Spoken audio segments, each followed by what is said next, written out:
Eu sei que foi você. A frase caiu seca, sem prova, sem hesitação. Isadora estava com o pano ainda na mão quando ouviu aquilo. A mulher a encarava como se a decisão já tivesse sido tomada muito antes daquela manhã. Os olhos frios, o queixo erguido, o tom de quem não pergunta, acusa. 10 anos aqui dentro, e no fim é sempre assim, continuou a patroa cruzando os braços. A gente confia, dá casa, comida, salário em dia, e vocês acham que ninguém vai perceber quando algo some. Isadora sentiu o rosto queimar. Não respondeu, nunca respondeu rápido. Sempre achou que silêncio evitava conflito, mas naquele momento o silêncio parecia uma confissão fabricada. Sumiram joias, dinheiro, coisas pequenas, mas recorrentes, disse a mulher andando pela sala enorme, como se estivesse apresentando um argumento irrefutável. E adivinha quem tem acesso a todos os cômodos? Isadora abriu a boca. Fechou. O coração batia forte demais. Ela não era perfeita, mas não era ladra. Nunca foi. Eu posso chamar a polícia agora, a patroa completou, parando bem na frente dela. Ou posso resolver isso do meu jeito, mas você vai ter que admitir. Isadora sentiu as pernas enfraquecerem. Pensou na própria casa. Pensou nos anos dedicados àquela família. Pensou em tudo que viu, calou, limpou, recolheu. Pensou principalmente no menino. O único naquela casa que a chamava pelo nome. O único que dizia bom dia. O único que naquele exato momento estava no quarto, trancado. A patroa não esperou resposta. Apenas virou as costas, como se a sentença já estivesse escrita. Pense bem no que vai dizer, porque a verdade sempre aparece. Isadora ficou sozinha na sala grande demais para alguém que não tinha voz. Aquilo não podia terminar assim. Logo depois desse momento, deixa eu te fazer uma pergunta rápida. De qual cidade ou país você está assistindo agora? E se ainda não acompanha essas histórias, se inscreve para continuar ouvindo relatos que mostram o que muita gente prefere fingir que não vê. Agora, vamos voltar ao começo dessa história.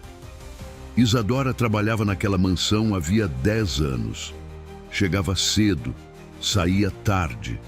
Conhecia cada canto da casa, cada hábito, cada silêncio. Viu o casamento dos patrões se desfazer aos poucos. Viu o patrão se tornar mais distante. Viu o filho único se fechar depois do divórcio. E viu também a nova mulher entrar naquela casa como quem toma posse de algo que nunca foi seu. Desde o primeiro dia, Isadora entendeu que não seria bem-vinda. Os bons dias não eram respondidos. Os pedidos vinham em tom de ordem. Os olhares eram sempre de desconfiança. Mas ela aguentou, porque precisava. Até o dia em que algo começou a sumir. No começo, pequenos objetos. Nada que causasse alarde. Até que as acusações começaram a se concentrar em uma única direção. E Isadora percebeu que estava prestes a perder muito mais do que um emprego. Ela só ainda não sabia que a verdade era ainda mais perigosa do que a mentira. Depois daquela manhã, Isadora passou a trabalhar com a sensação de estar sendo observada o tempo todo. A patroa não gritava, não precisava, bastava o olhar, bastava a pausa longa quando algo não estava no lugar. Bastava chamar Isadora pelo nome, num tom que já vinha carregado de acusação. Você mexeu aqui? Tem certeza que não viu isso ontem? Estranho. Só você entra nesse quarto. Nada era direto, mas tudo era claro. O patrão seguia indiferente, não defendia, não atacava, apenas existia. Como se aquela casa funcionasse sozinha, como se os conflitos se resolvessem sem ele precisar escolher um lado. Isadora sentia o peso disso. Trabalhar ali sempre foi cansativo, mas agora era humilhante. Ela começou a duvidar de si mesma. Revisava mentalmente cada gesto, cada gaveta aberta, cada objeto tocado, como se precisasse provar algo até para ela. O menino, no entanto, mudou. Passou a evitar a sala quando a madrasta estava por perto. Ficava mais tempo no quarto, quase não comia, os olhos sempre baixos. Isadora percebia tudo naquela casa. Numa tarde, enquanto limpava o corredor do andar de cima, ouviu um barulho estranho vindo do quarto do menino. Não era música, não era jogo, era um som apressado, nervoso. Ela bateu de leve. Silêncio. Bateu de novo. Sou eu.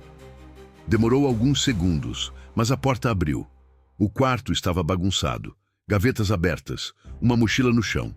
O menino tremia, o rosto vermelho, os olhos cheios.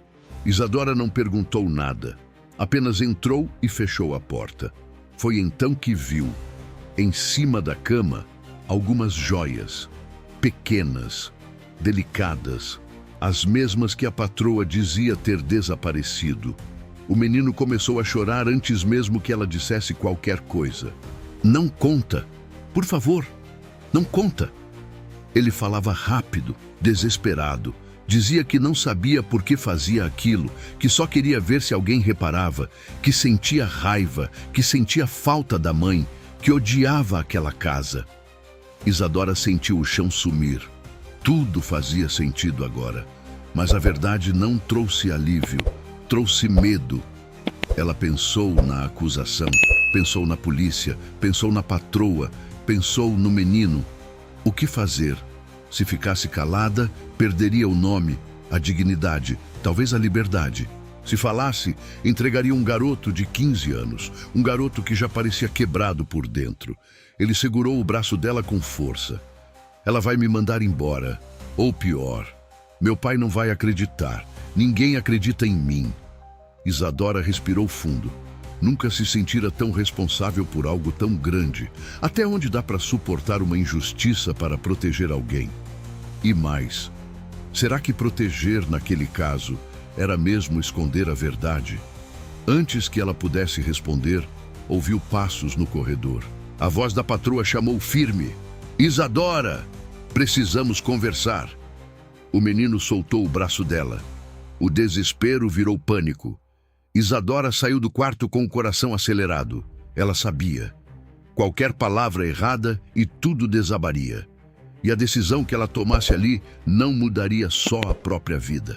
Mudaria a dele também. Isadora desceu as escadas devagar. Cada degrau parecia um aviso. Cada passo, uma escolha que não tinha volta. A patroa a esperava na sala, sentada, elegante. As mãos cruzadas no colo. Ao lado, uma bolsa aberta sobre a mesa. Dentro dela, algumas joias, as mesmas. Reconhece? Perguntou sem levantar a voz. Isadora reconhecia, mas não do jeito que a mulher imaginava. Essas coisas não somem sozinhas, continuou a patroa. E eu não sou ingênua. Já fui clara com você. Só estou esperando que seja honesta. O patrão estava em pé, perto da janela. Olhava para fora. Não se virou. Não perguntou nada. Isadora sentiu a garganta fechar. A palavra honesta doía mais do que ladra. Eu nunca peguei nada, disse por fim. A voz saiu firme apesar do medo. Nunca. A patroa soltou um sorriso curto, de canto. Todos dizem isso. Ela se levantou. Andou lentamente até Isadora. Falou baixo, quase como um conselho.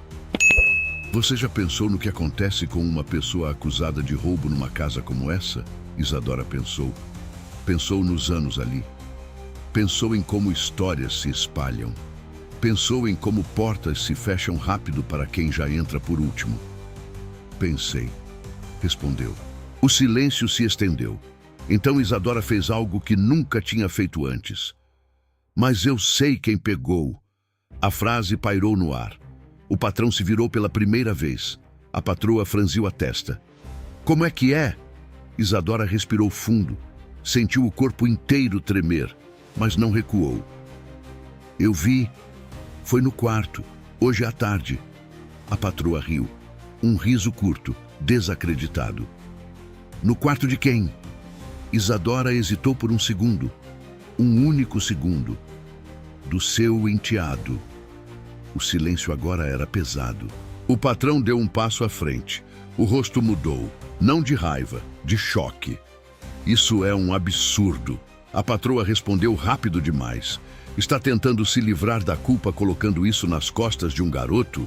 Isadora sentiu a humilhação crescer de novo. Diferente, mais cruel. Eu não ganharia nada com isso, disse. Só perderia.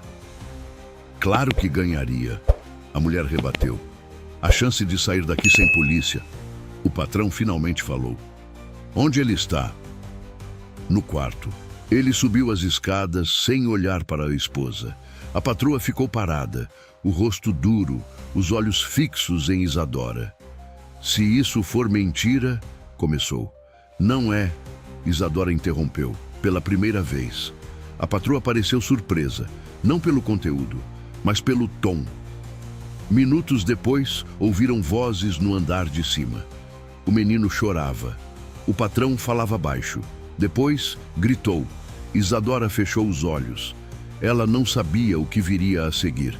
Só sabia que a verdade, uma vez dita, não protege ninguém do impacto. E que, naquela casa, a maior ameaça talvez nunca tivesse sido o roubo, mas tudo o que vinha sendo ignorado há tempo demais. O menino desceu as escadas com o rosto inchado de chorar, os ombros curvados, as mãos tremendo. Não parecia um ladrão. Parecia alguém pedindo socorro há muito tempo sem saber como. O patrão vinha logo atrás, o semblante carregado. O silêncio dele dizia mais do que qualquer grito. A patroa foi a primeira a reagir. Isso é algum tipo de encenação? Perguntou, ríspida. Você está mesmo dizendo que foi ele? O menino não respondeu. Olhava para o chão, como se aquele piso fosse o único lugar seguro. Olha para mim, a mulher exigiu. Ele levantou o rosto por um segundo, os olhos vermelhos, perdidos.